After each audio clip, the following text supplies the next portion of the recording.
Today's video, we're going to jump into some money. Now, we've talked BRICS before. We've talked digital currency before. We've talked gold and cash. You know all that. Today, we're going to talk about what's really happening when it comes to BRICS and how it really make you think. Not only that, we're going to talk about crypto and how I think you've got to be wary of it even more now than ever before.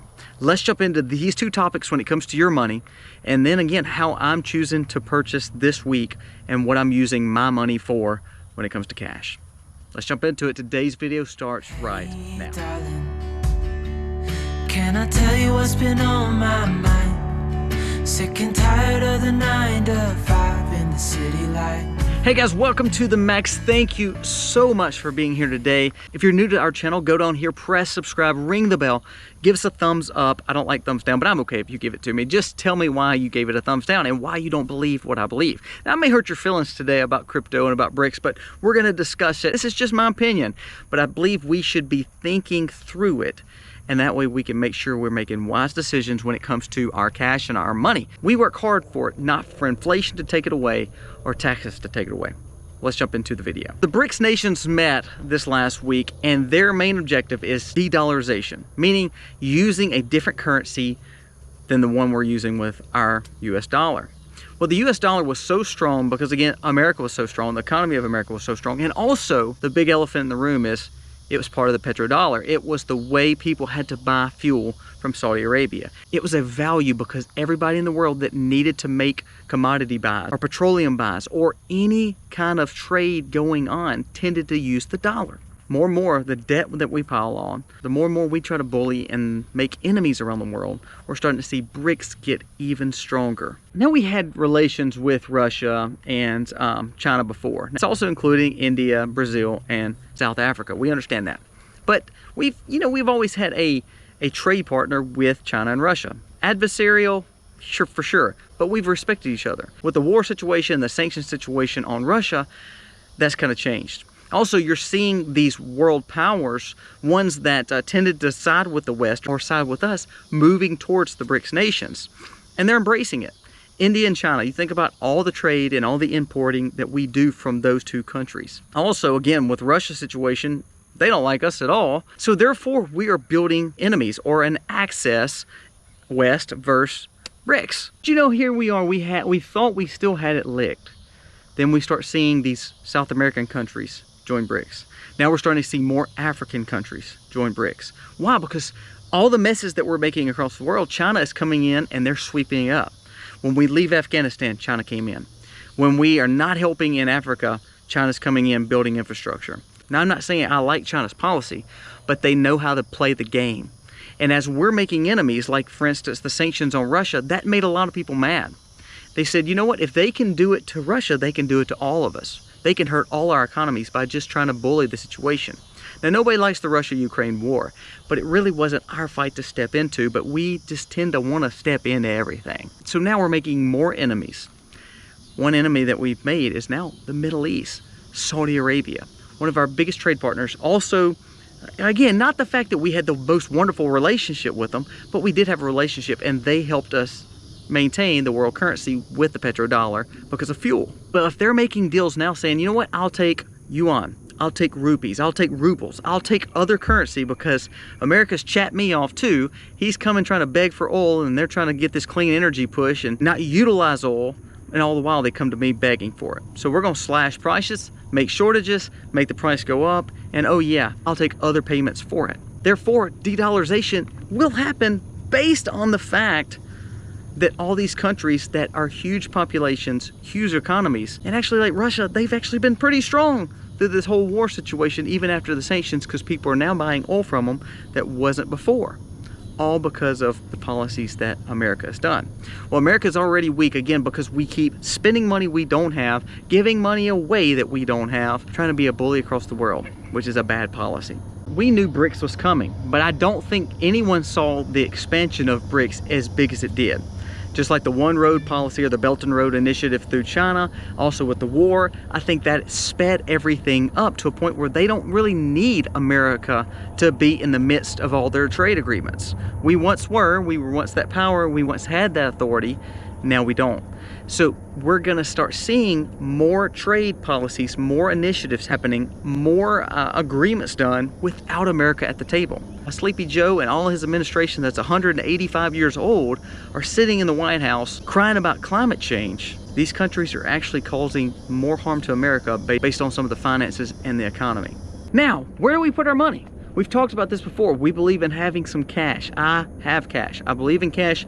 I told you before, we've got hacked with Facebook. They got access to some of our accounts. I don't believe in PayPal or any kind of digital platform to hold money on because they're all corrupt and they're selling my information to other data brokers. And sometimes I don't want to just leave it in the bank because I want access to it. So what are some other options other than cash? We've talked about this. If we're going to de-dollarize, how safe is our money? Well, of course, digital currency is where everybody's pushing. Assets is where everybody's pushing. I love gold. I think gold is one of the best investments. Silver, precious metals, anything like that. Of course, firearms, brass, self-defense tools, excellent investments. We've bought some older vehicles, I told you lately, some of the ones that nobody wants anymore. That's the ones I want because I think they're the safest as we go into this computerized generation. And if we look at EMPs, things like that, a vehicle is a great investment. We've talked about medication like Jace Medical. Yes, we're investing in all that. But what about digital currency? Now, I told you I have some crypto. I have some Bitcoin, I have some Dogecoin, just playing around with it. But the volatility scares me. Not only the volatility, not only the speculation, the fact that it's hooked to the grid, it needs the grid to make it. Well, to be honest with you, the grid is not in the best shape. And the more we push away from fossil fuels, the more that's going on the grid, the more that these climate change pushers and this agenda push comes on, the more the grid will be more vulnerable. We're not even investing back into that infrastructure as much as we should in America. So do I really want to hold a lot of money in Bitcoin or in any other crypto? Another thing, you're starting to see more crackdown on crypto from the government, from regulation. Now here's the scary thing. If it's a speculation, it's volatile. Yes, it's parallel, but it does need the grid. Do you honestly believe that is still the best place to put our money? I was locked out of Facebook. Facebook had the proof that everything was just like it is, had the proof documentation showing that we were literally the owners of this page. But because of a hacker, they got into it. And we couldn't even get our 20 cents that we may have had in profit. I think I lost $2 and something. But here's the kicker. They had access and locked me out. I'm not saying it happened with Bitcoin. I'm not saying what happened with crypto. But we have seen, I know for a fact, I've tried to get some off a crypto exchange one time, and it was not a lot of money, but there was a lot more steps I had to take. So cold wallet storage, yes, you can do all that, but you still have to have a way to then get your money out of that, put in some other currency so you could pay someone. You still have to have the grid. So say for instance, we live in a hurricane zone. You see in Florida the hurricanes, you see the fires in Maui, you see those kind of things. How would you access? You know what most people use? Cash. You know what else they use? Bartering. Things like that is what matters. So all the technology that we have is great. But when it all fails, what do we always go back to? The stuff that didn't need technology. The true threadbare assets. Now, the dollars, yes, will probably fail one day. But remember, even when the dollar became world currency, the other currencies that were floating around the world didn't stop. They didn't stop. They just became not the world currency anymore. So, the francs, the pounds, the euros, all this other money is still available. So the dollar will probably never go away. It will lose value, yes. They're going to push towards digital currency, yes. But right now, let's hold on to some cash so we can buy the things that we need to buy. I would challenge you to look at assets, look at things that you can barter. We have tons of videos on bartering. I think that's a great way of looking at money because guess what? If the crackdown on crypto and digital currency comes from a parallel society standpoint, we see that nobody wants to be invested in the CBDCs. We see BRICS coming along, so they could hurt our dollar and hurt the financial institutions because of debt, because our economy is not that strong. It always comes back to, where can I hold my assets? Well, it's real estate. It's tangible goods like gold and silver, precious metals. It's in old vehicles and junk like that.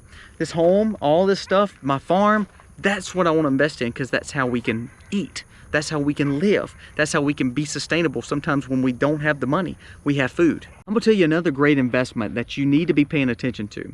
Right now, we've been very dry. We've not had rain for like 6.5 weeks. A lot of the people in our area, farmers, are selling herds. What they're doing is they're selling a lot of their cattle, and those cattle are going straight to feedlots over in the Midwest or in the North. Here's the problem. You're going to see a lot of beef probably hit the market in the next coming year or so, which would maybe make the price of beef go down a little bit, just because there's so much beef going to market. But here's the problem.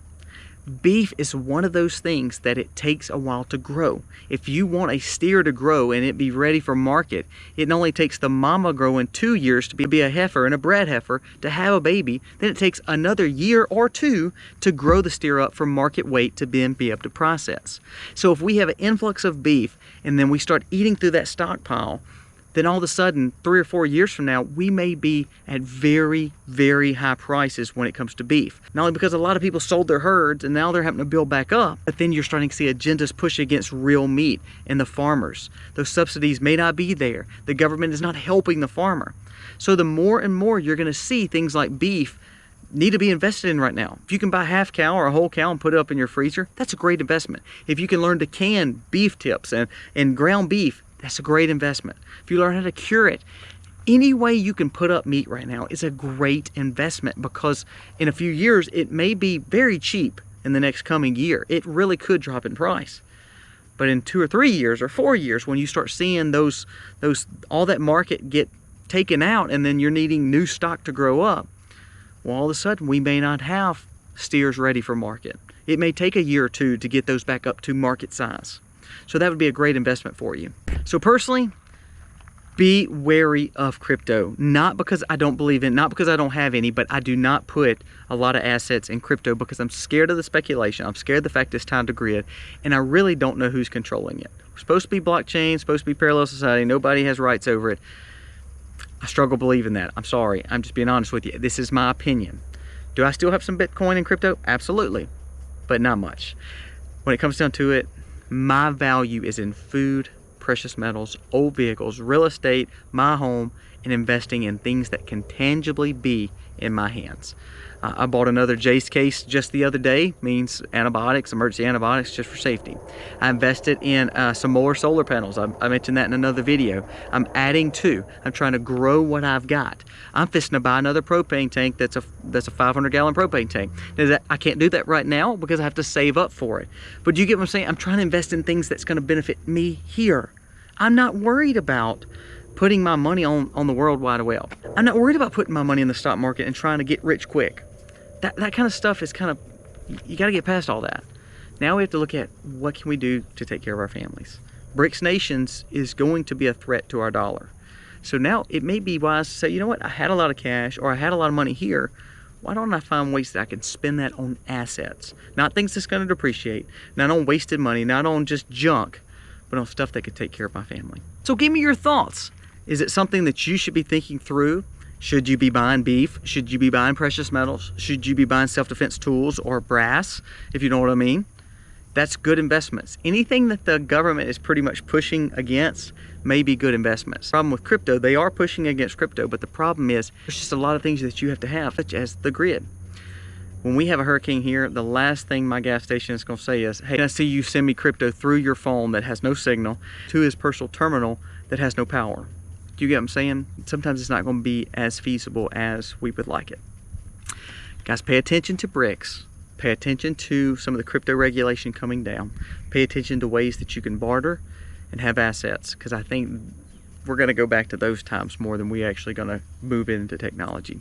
Technology can be convenient, but it also can be a detriment because we depend too much on it. Guys, thank you so much for watching. God bless. Happy homestead, y'all.